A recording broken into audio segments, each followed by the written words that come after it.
O carnaval da Copa do Mundo está entrando em seu clímax mais sufocante, com as oitavas de final já encerradas. As 8 vagas para as quartas de final já estão definidas. As oitavas de final também deixaram muitos momentos memoráveis. Os anfitriões Estados Unidos, Canadá e México foram eliminados nas oitavas. E lendas do futebol como Neymar e Ronaldo também sofreram eliminação, encerrando sua última dança no palco da Copa do Mundo. Após rodadas e mais rodadas de batalhas ferozes, as 8 equipes que restam representam, de certa forma, o mais alto nível do futebol mundial atual. Neste vídeo, faremos uma análise aprofundada dos 4 confrontos das quartas de final. Os torcedores podem curtir o vídeo com antecedência e deixar suas previsões nos comentários. Vamos direto ao assunto. O primeiro jogo das quartas de final coloca frente a frente a França, principal favorita ao título, contra Marrocos, que chegou às quartas de final por 2 torneios consecutivos. As duas seleções se enfrentaram há 4 anos nas semifinais da Copa do Catar, quando os galos esmagaram o sonho de Marrocos de chegar à final com 2 gols. Agora que se reencontram, muitas dúvidas ainda precisam ser respondidas. Mais da metade do elenco marroquino foi formada no sistema de base francês. É um pouco como jogadores que subiram de nível na Ligue 1 e agora voltam para enfrentar seu antigo clube. Há 4 anos, Marrocos estava a apenas um passo da final, mas os franceses os impediram sem piedade. Desta vez, fizeram melhorias específicas em sua escalação. Nas oitavas de final contra o Canadá, após um primeiro tempo extremamente passivo, Marrocos fez ajustes no intervalo e acelerou decisivamente no segundo tempo, aproveitando as falhas do Canadá nas transições entre ataque e defesa para marcar 3 gols seguidos e esmagar o adversário. É claro que o lado negativo para Marrocos é que Sebaí, que acaba de assinar com o Bahia e marcou 3 gols neste torneio, se machucou no último jogo e praticamente não poderá enfrentar a França. Já a França esteve quase completa e a equipe mais consistente do torneio. Venceram todos os 5 jogos disputados até agora, marcando 14 gols e sofrendo apenas 2. Mbappé sozinho já marcou 7 gols, ficando atrás apenas de Messi na tabela de artilheiros. E com o apoio de jogadores de altíssimo nível como Dembélé e Olise, a força da França no papel é praticamente incomparável, seja por meio de investidas pelos flancos ou passes decisivos pelo centro. A França tem uma ampla variedade de recursos para marcar gols, até mesmo em seu último jogo contra o Paraguai, no qual enfrentou uma série de decisões arbitrais inacreditáveis. A França conseguiu garantir a vitória por meio de um pênalti. Seu ponto fraco relativo é que, quando os laterais avançam demais no ataque e ocorre uma perda de bola, o espaço atrás dos galos pode ser bastante explorado por Marrocos. Afinal, os 2 laterais marroquinos, Hakimi e Mazraoui, são excelentes tanto no ataque quanto na defesa, e sua capacidade em duelos individuais pelas laterais não é inferior à dos laterais titulares franceses. Neste confronto, quem conseguir conter a velocidade do adversário estará mais perto da vitória. Claro que, no papel, a vantagem dos galos ainda é bastante clara, especialmente após o minuto 60 do segundo tempo, quando o desgaste físico começa a aparecer e a diferença na profundidade de elenco entre as duas equipes se torna evidente. Deschamps tem 8 jogadores ofensivos de altíssimo nível que pode colocar em campo a qualquer momento, se o jogo chegar a um impasse. Colocar pernas frescas para acelerar novamente e continuar desgastando Marrocos pelas laterais pode inclinar a balança a favor da França. Deschamps já decifrou há 4 anos como desmontar o esquema defensivo marroquino. Será que conseguirá usar a mesma tática de desgaste para conquistar a vitória mais uma vez?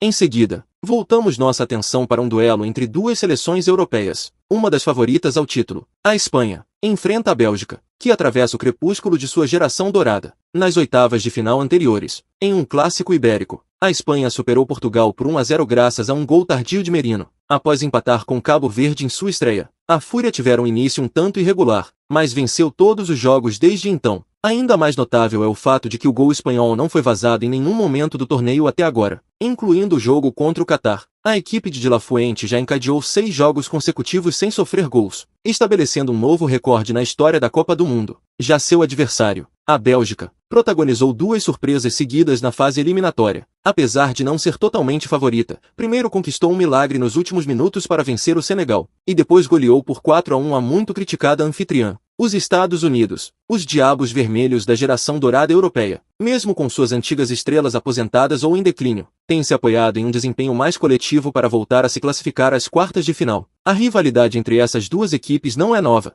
Voltemos à Copa do México de 1986. Também nas quartas de final, também em solo norte-americano, a Bélgica venceu a Espanha nos pênaltis para chegar historicamente às semifinais, embora a Espanha tenha se vingado 4 anos depois, na Copa de 1990. Com uma vitória de 2-1 na fase de grupos, elas nunca mais tiveram a chance de se enfrentar na fase eliminatória. Agora, 40 anos depois, no mesmo continente norte-americano, na mesma rodada das quartas de final, As duas seleções voltam a se cruzar. Quais vantagens cada uma possui? De modo geral, é provável que o jogo transcorra com a Espanha dominando a posse de bola enquanto a Bélgica recua e busca aproveitar as transições, com o Nico fora de combate. O ataque espanhol pelas laterais depende muito do lado forte de Yamal, mas é preciso dizer que sua lesão no fim da temporada o afetou de forma perceptível, embora tenha marcado seu primeiro gol em Copa do Mundo na fase de grupos. No geral, Yamal ainda não está em sua melhor forma. No jogo anterior contra Portugal, em vários duelos individuais contra Mendes, Yamal não conseguiu levar nenhuma vantagem. Então precisará ajustar sua mentalidade e escolher formas mais inteligentes de lidar com a bola, em vez de forçar dribles. Em sua vitória por 4-1 sobre a anfitriã na rodada passada, a Bélgica revezou jogadores como De Bruyne e Doku, o que os ajudou a se recuperar fisicamente até certo ponto. No entanto, em jogos anteriores, a Bélgica também expôs problemas em sua linha defensiva, que sofre de lentidão para se reposicionar. Diante da elaborada construção de jogo da Espanha, a defesa da área belga enfrentará seu teste mais difícil do torneio até agora. Então, será que a Espanha, com todo o elenco disponível e em ótima forma, conseguirá vencer com facilidade? Ou os Diabos Vermelhos continuarão sua sequência mágica na fase eliminatória? Teremos que esperar para descobrir. O terceiro jogo das quartas de final é também o mais comentado e de maior repercussão desta rodada. Um duelo tático que também funciona como o confronto direto entre dois dos melhores atacantes da atualidade, Haaland e Kane. Na rodada anterior das oitavas, a Noruega utilizou um esquema tático eficiente para mandar o Brasil de volta para casa. Naquele jogo, Haaland marcou 2 gols, um de cabeça e outro com os pés, provando mais uma vez sua importância para esta seleção norueguesa. Como muitos previram antes do torneio, a equipe de Solbakken se tornou a zebra desta Copa do Mundo. Já o caminho da Inglaterra até as quartas de final foi mais acidentado. Contra o Congo, perderam primeiro e depois se recuperaram, vencendo com dificuldade por 2-1 graças a uma atuação sobre-humana de Kane. Em seguida, nas quartas de final disputadas em meio a vento e chuva forte no estádio Azteca contra a anfitriã México, que contava com a vantagem de jogar em casa, Bellingham contribuiu em alto nível nas duas fases, e os Três Leões estiveram à altura, superando o jogo com dificuldade por 3-2. Como mencionamos em vídeos anteriores, enquanto as estrelas da Inglaterra conseguirem brilhar em algum momento, sempre terão chances de vencer. As duas seleções não se enfrentaram com frequência, mas na fase de eliminatórias, a Noruega já deixou uma lembrança dolorosa para a Inglaterra, nas eliminatórias para a Copa do Mundo de 1994. A Inglaterra foi derrotada por 2-0 fora de casa, na Noruega. Aquela derrota levou diretamente à queda do então técnico inglês, Graham Taylor, e acabou fazendo com que os Três Leões ficassem vergonhosamente fora da Copa dos Estados Unidos de 1994. 33 anos depois, a Inglaterra tem agora a oportunidade perfeita para acertar velhas contas. O maior destaque deste jogo é, sem dúvida, o confronto direto entre os camisas 9 de duas gerações, estilos diferentes, funções distintas dentro de suas respectivas equipes, mas ambos igualmente indispensáveis para os seus times. Para a Noruega, o papel de Haaland está centrado sobretudo na finalização clínica diante do gol. Sem exagero, o alienígena é o finalizador e artilheiro mais aterradoramente eficiente do futebol atual, e suas vantagens físicas e sua capacidade de chegar às finalizações são um pesadelo para qualquer defesa. Kane, por outro lado, representa outra forma de entender a posição de centroavante. Falando com mais precisão, seu estilo combina características de falso 9 e organizador de jogadas. No esquema tático atual da Inglaterra, quando o meio-campo carece de criatividade suficiente, Kane costuma recuar para posições mais profundas para receber a bola e criar espaços para os jogadores de lateral ou para as chegadas de Bellingham. Se a Noruega conseguir intensificar a marcação e cortar a conexão entre Kane e Bellingham, o ataque inglês pode facilmente travar. No geral, a Inglaterra ainda tem vantagem no papel, mas a execução tática e a coesão no vestiário norueguês não devem ser subestimadas de forma alguma, especialmente agora, quando cada passo que dão é um passo rumo à história. A Noruega é a equipe que joga sem pressão psicológica. Vencer com facilidade não será, de forma alguma, simples para a Inglaterra. No último jogo das quartas de final, a atual campeã Argentina enfrenta a Suíça. Na rodada anterior, contra a potência africana Egito, a Argentina teve um jogo extremamente difícil, e o confronto ficou envolto em polêmica depois devido a várias decisões arbitrais. Quanto ao andamento do jogo em si, o bloco baixo e profundo do Egito, aliado aos seus rápidos contra-ataques, deixou a defesa argentina em constante tensão durante toda a partida. Embora as águias pampianas, albiceleste, tenham sobrevivido por pouco, os problemas que a equipe expôs não podem ser ignorados. Em particular, dependem excessivamente do brilho individual de Messi. Vários jogadores-chave apresentam níveis de fadiga em luz vermelha após jogos de alta intensidade, e suas fragilidades no jogo aéreo defensivo também ficaram claramente expostas naquele confronto. Já seu adversário, a Suíça, chegou às quartas de final da maneira mais suíça possível, contra a Colômbia, A Suíça exibiu excelente disciplina tática durante toda a partida e acabou vencendo nos pênaltis, sua especialidade conhecida. Para avançar, o confronto mais icônico entre essas duas seleções na história da Copa do Mundo foi, sem dúvida, o das oitavas de final da Copa do Brasil de 2014.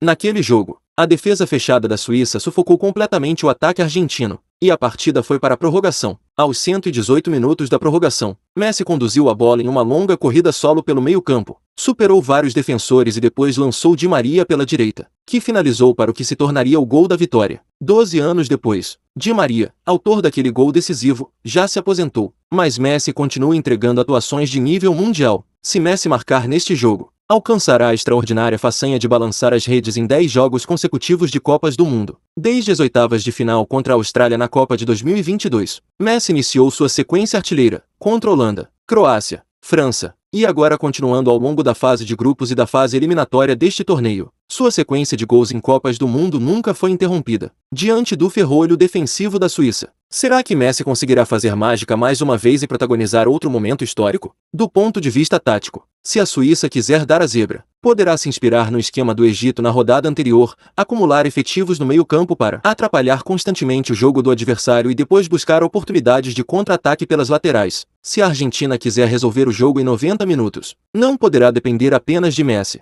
No jogo anterior, o Messi de 39 anos foi obrigado a recuar até a lateral direita para tocar na bola antes de finalmente conseguir criar algo. Scaloni precisa extrair o melhor da aranha. Álvares, a responsabilidade de marcar gols não pode recair inteiramente sobre os ombros de Messi. Para a alegria dos torcedores argentinos, Lautaro, que entrou do banco no último jogo, mostrou boa forma e desempenhou papel fundamental na virada da equipe. Diante da linha defensiva da Suíça neste jogo, a Argentina precisa se preparar para uma batalha de desgaste, e o condicionamento físico também será um teste real para eles. O espetáculo do futebol que acontece a cada 4 anos está atingindo seu ponto mais alto, reunindo vingança e destino. Será que as potências tradicionais como França e Espanha continuarão defendendo sua glória? Ou Suíça e Noruega continuarão em seu papel de zebras até o fim e escreverão uma nova história? A Alan vai superar a Inglaterra? Ou Messi vai renovar sua lenda artilheira? Todo esse suspense está prestes a ser revelado aos poucos. Quais são as 4 equipes que vocês acham que vão conseguir avançar e chegar às semifinais? Não deixem de deixar suas opiniões nos comentários. Obrigado pelos likes e pela inscrição. Nos vemos no próximo vídeo.